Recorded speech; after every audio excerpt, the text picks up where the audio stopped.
कल डिंडोली के साई शक्ति सोसाइटी में एक फायरिंग की घटना बनी थी।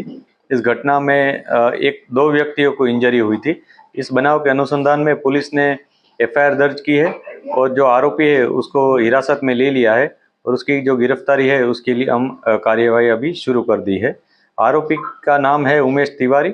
जो लाइसेंस गन उसके पास थी, उसके भतीजे या किसी रिलेटिव की शादी में वो डांस करते वक्त उसने हवा में फायरिंग किया था और हवा में फायरिंग करने के बाद उसका जो हमें सीसीटीवी मिले उस हिसाब से उसका हाथ जैसे ही नीचे आ रहा है और नीचे आने के बाद किसी एक को इंजरी हुई थी, इसलिए शायद चौथा राउंड उसने फायर किया है और शायद उसके बाद पांचवा भी हुआ होगा, क्योंकि एक और भी जो व्यक्ति है उसको भी इंजरी हुई थी।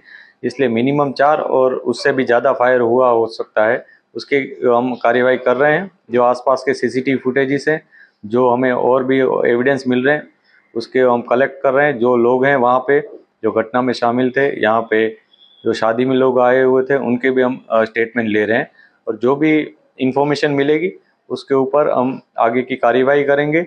जो भी आरोपी है उसके खिलाफ भी कार्यवाही की जा रही है। अभी भी जो आरोपी है उसके पास लाइसेंस गन है, तो उसके जो वेपन है लाइसेंस रद्द करने की भी कार्यवाही शुरू कर दी है पुलिस ने।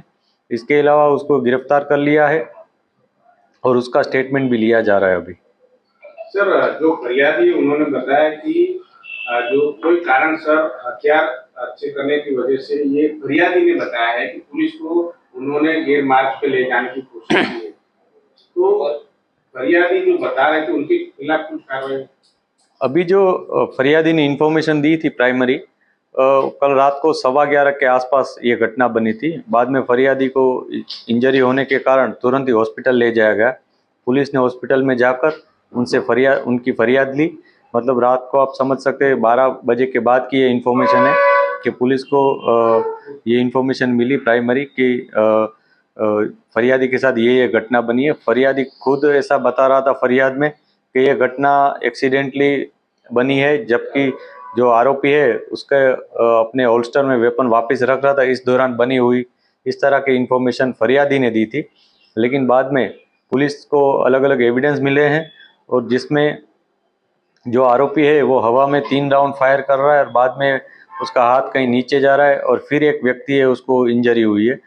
इस तरह की इन्फॉर्मेशन अभी पुलिस को अलग अलग जो एविडेंस है उसके हिसाब से मिली है। पुलिस जो भी एविडेंस मिल रहे हैं उस पर कार्य कर रहे हैं। अभी जो एफआईआर है वो प्राइमरी इन्फॉर्मेशन होती है। जो हमेशा फरियादी प्राइमा फेसी उसको जो भी उसके पास इन्फॉर्मेशन होती है वो फरियादी अपने हिसाब से लिखवाता है, लेकिन उसमें जो भी तथ्य सामने आता है उस तथ्य के हिसाब से हम आगे की कार्यवाही करते हैं और जो भी आरोपी होते हैं उसके ऊपर भी उसी तरह कार्यवाही की जाती है कि जिसमें उसके खिलाफ जो भी एविडेंस मिलते हैं उसके ऊपर हम उसके खिलाफ चार्जशीट भी फाइल करते हैं।